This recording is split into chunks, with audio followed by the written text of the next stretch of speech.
I am Dave the Amateur Magus. On this channel I talk all about the mechanics behind ceremonial magic, occultism, esotericism, and the mechanics behind everything you can find within a dusty old grimoire. On today's episode we will be talking about scrying.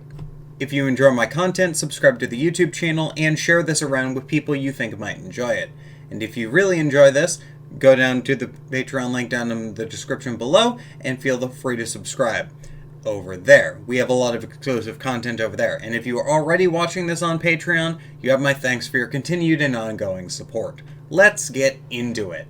So, scrying in the occult sense is very different from scrying in the definition, dictionary definition sense, because when we're talking about scrying in a normal, everyday, normal people, when normal people are saying scrying, what they're saying is you are going to look into a crystal ball and you're going to see the future, which can happen. I'm not even going to sugarcoat that. That is a thing you can do if you are, one, proficient in scrying, and two, have a really cool crystal ball. We love pondering orbs here in Shadow Wizard Money Gang land, and we're going to continue to do that. But when occultists talk about scrying, we are talking about basically seeing the unseen.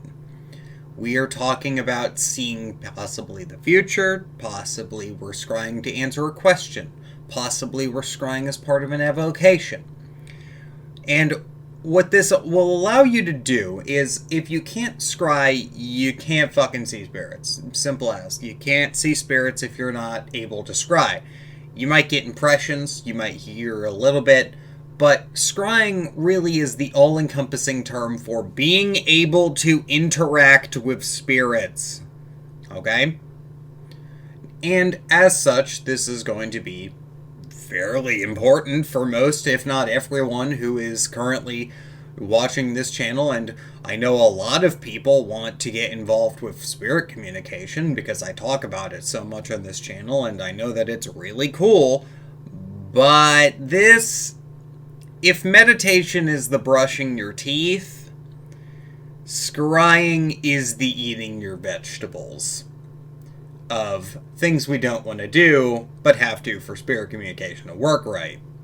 So when we go through, there is actually a book on this subject written by a man named Benjamin Rowe, and the book is literally titled A Short Course on Scrying by Benjamin Rowe. And you can find it quite easily just by searching on the internet, and I'm not going to link it. And you can go ahead and you can find this, you can find this book. And this book will, if you follow the instructions, teach you how to scry. So the rest of this video is going to be me basically breaking down in much smaller chunks what is the necessary steps in this book. So I recommend you pause the video, go find a copy, read it, and then come back. Okay? Cool. The first thing you're going to want to do is learn how to relax. And he goes over physical distractions, external distractions. This is going to be like noise on the street or in your house. Mental distractions. This is going to be your internal voice that is kind of going all over the place. Everyone has seen those memes of, I'm trying to sleep, my brain at 3 a.m. with a thought, and then it keeps you up. That is what the mental distractions are. The physical distractions are going to be itches, muscle aches, twitches, physical discomforts from your own body. And it's important to know that you don't need to get rid of everything entirely. If you can just ignore a little bit of, oh, my foot's in a slightly too wrong position, or, oh, my brain is slightly louder than normal. It's you're not going to have it be perfectly quiet, and you're never going to have your body be in perfect comfort all the time. So what you want to do there is you want to just get close enough. That's the important thing. You want to get close enough. Doesn't need to be perfect, just needs to be good enough for where you're not going to have any problems. Next, you're going to want to develop your imagination. Now, there is a method given in the Benjamin Rowe book. That method being to create what is effectively a mental space or an imaginary space that you can go to. I've heard this called various different things over the years. I've heard it called a wonderland. I've heard it called an astral temple. I've heard it called so many things it doesn't really matter. But I'm also going to give you another method which is what you can do is you can start to develop your imagination by remembering and then imagining some common object, typically a mug. I like to call this the mug meditation because typically what I'm going to recommend people do is most people, if you live in the States and you drink coffee, are going to know what a coffee cup is. That's what I'm calling a mug. If you have a coffee cup, you can imagine a plain white coffee cup. Just start with memory, then work into developing your own, or developing plain white coffee cup, imagine that. And from there, you can imagine your own designs on the coffee cup, and then you can imagine weird things. Maybe you have a weird coffee cup. Maybe you've decided that you want to imagine a weird coffee cup, or maybe you've decided that you want to imagine something really out there, right? That's another way of developing the imagination. I find that the starting with a memory and then working and kind of manipulating that in your mind is a much better solution for people who have a lot of problems with visualization and imagination in general. From here in the Benjamin Rowe book, you're going to find that he gives various scrying techniques, beginning with just kind of familiarizing yourself with how your subconscious symbolizes things, and then going into more in-depth and tangible things, which is going to be scrying, scrying proper, which is going to be, he has a section on mirror scrying, he has a section on various different types of other kinds of scrying, and you're going to be able to read the book, and honestly, the book does a better explanation of this process than I could, which is why I recommend it, and why I'm kind of just telling you guys to go find it. Because honestly, it is probably the best book you can get. Now, that being said, I do want to make a very clear distinction between scrying and imagination. Scrying is when you are actively imagining and you are receptive to spiritual forces or just kind of your subconscious, depending on what model you're looking at. Imagination is not really that. Imagination is when you are imagining things, but you are kind of doing it yourself. I mentioned the mug meditation. You're not going to have the divine or your subconscious try to influence you when you're actively trying to meditate and conceptualize and imagine a mug.